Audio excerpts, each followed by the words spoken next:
الحمدللہ رب العالمین والعاقبۃ للمتقین والصلاۃ والسلام علی رسول الکریم اما بعد۔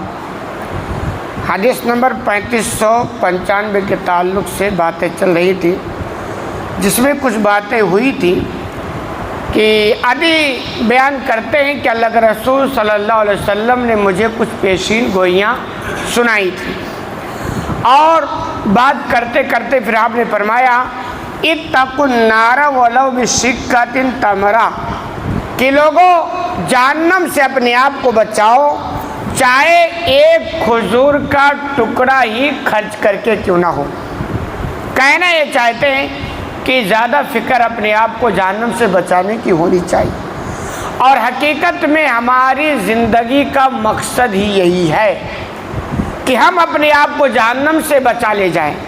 اللہ کا معاملہ بندوں کے ساتھ یہ ہے کہ اللہ یہ چاہتا ہے کہ بندہ ہر اعتبار سے ہمارے لیے قربانی کا جذبہ رکھتا ہو، جسمانی طور پر بھی، مالی طور پر بھی، ٹائم کی بھی قربانی دے سکے، جان کی بھی قربانی، وہی بندہ کھڑا اترتا اور اسی کے لیے کامیابی ہے۔ تو ایسے ہی ہے کہ بندے کے اندر مالی قربانی کا بھی جذبہ ہونا چاہیے کہ بھائی خرچ کرتے رہو۔ یہ جہنم سے بچاؤ کا بہت بہترین طریقہ ہے۔ لوگ سمجھتے ہیں کہ جب بہت پیسے والے ہو جائیں گے، جب بہت مالدار بن جائیں گے تب خرچ کریں گے، ایسا ہوتا نہیں ہے۔ مزاج یہ ہے کہ جو اللہ دے اس میں سے خرچ کرو، تھوڑا ہے تو تھوڑا ہی خرچ کرو۔ میں تو برابر کہا کرتا ہوں کہ حقیقت میں اگر اپنی زندگی میں برکتوں کے دروازے کھولنا چاہتے ہو تو ہر مہینہ فکس کر لو کہ بھئی ہمیں ہر مہینہ اتنا اللہ کے راستے میں دینا ہی دینا۔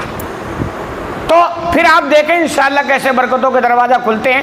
تو اللہ کے رسول نے فرمایا خرچ کرو، چاہے کچھ نہ ملے تو تمہارے پاس کھجور کا ایک ٹکڑا ہی ہو نا، اس کی ہی طاقت ہو تو وہی خرچ کرو، مگر خرچ کرو۔ آگے فرما رہے ہیں فَلَمْ يَجِدْ شِقَّةَ تَمْرَةٍ فَكَلِمَةٍ طَيِّبَةٍ، اور اگر یہی نہ میسر ہو، یعنی یہ کھجور کا ٹکڑا نہیں خرچ کرنے کی طاقت ہو، تو اچھی بات تو زبان سے کہہ دیا کرو، بھلی بات۔ ایسا بھی ہو سکتا ہے کہ ایک بندے کے کھانے کے لالے پڑ رہے ہیں، پیٹ نہیں پالا جا رہا، تو خرچ کہاں سے کرے گا؟ تو اللہ کے رسول کہتے کوئی بات نہیں، یہ آپ کی مجبوری ہے، لیکن پھر بھی بھلائی کا کام کرو، کم از کم زبان سے جو کچھ کہو تو کسی کو تکلیف نہیں بلکہ خوشی پہنچاؤ۔ مال خرچ کرنے کا مطلب کیا ہوتا ہے کہ آدمی بھلائی کرے، تو کہہ رہے اگر مال سے بھلائی نہیں کر سکتے تو کم از کم زبان کی حفاظت تو کرو۔ اور حدیث میں آتا ہے کہ جہنم میں زیادہ جانے والے کی جو تعداد ہوگی وہ شرمگاہ اور زبان کی وجہ سے ہوگی۔ شرمگاہ بے حیائیاں اور زبان آدمی کے اندر کنٹرول نہ ہو تو بہت کچھ کروا سکتا ہے۔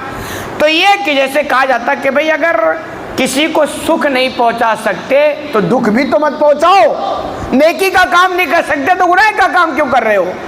کسی کو آرام نہیں پہنچا سکتے تو تکلیف بھی مت تو پہنچاؤ۔ تو ایسے کہ اگر کچھ خرچ کرنے کی طاقت نہیں تو کم سے کم زبان کو کنٹرول رکھو تاکہ زبان سے کسی کو تکلیف نہ پہنچ جائے۔ تو آپ نے فرمایا اگر یہ نہیں کر سکتے تو اچھی بات کہہ دیا کرو۔ کہہ رہے آگے آپ نے فرمایا، عدی بیان فرماتے ہیں، قال عدیون، عدی بیان کرتے ہیں فرائض الزئینۃ ترتحل من الحیرۃ حتی تطوف بالکعبۃ لا تخاف الا اللہ، کہ میں نے دیکھا کہ ایک عورت ہودج میں بیٹھ کر اکیلے سفر کر کے ہیرا سے روانہ ہوئی اور خانہ کعبہ کی وہ طواف کرتی تھی، اکیلے آتی اور جاتی تھی، اور اس کو اللہ کے علاوہ کوئی خوف نہیں ہوتا تھا۔ یہ کہہ رہے اللہ کے رسول نے مجھ سے کہا تھا کہ اگر زندگی تمہاری لمبی ہوگی تو انشاءاللہ تم یہ دیکھو گے، اور کہہ رہے ہیں میری زندگی لمبی ہوئی اور میں نے اس کو اپنے آنکھوں سے دیکھا کہ اکیلے ایک عورت ہیرا مقام سے سفر کرتی تھی اور خانہ کعبہ کا طواف کر کے چلی جاتی تھی اور اس کو کوئی ٹینشن نہیں ہو سکتا تھا۔ تو یہ ہوا کب؟ جب اسلام کا بول بالا ہو گیا، اسلامی نظام آ گیا، اسلامی قانون آ گیا تو ہر طرف شانتی ہو گئی۔ کیا آج دنیا کے اندر ایسا ماحول نہیں ہو سکتا ہے؟ شرط یہ ہے کہ اسلام کو اپنا لیا جائے، کیونکہ اسلام کے اندر جو شانتی امن کی جو صلاحیت ہے وہ آپ کو کہیں نہیں ملے گا۔ آپ کہو کہ دنیا والوں کے پاس نہیں ہے، دنیا کے سمویدھان میں نہیں ہے، تو بھائی کیا کر رہے ہیں؟ سمویدھان تو لاگو ہی ہے نا، کیا حالات ہیں آپ دیکھ لو۔ وہ جو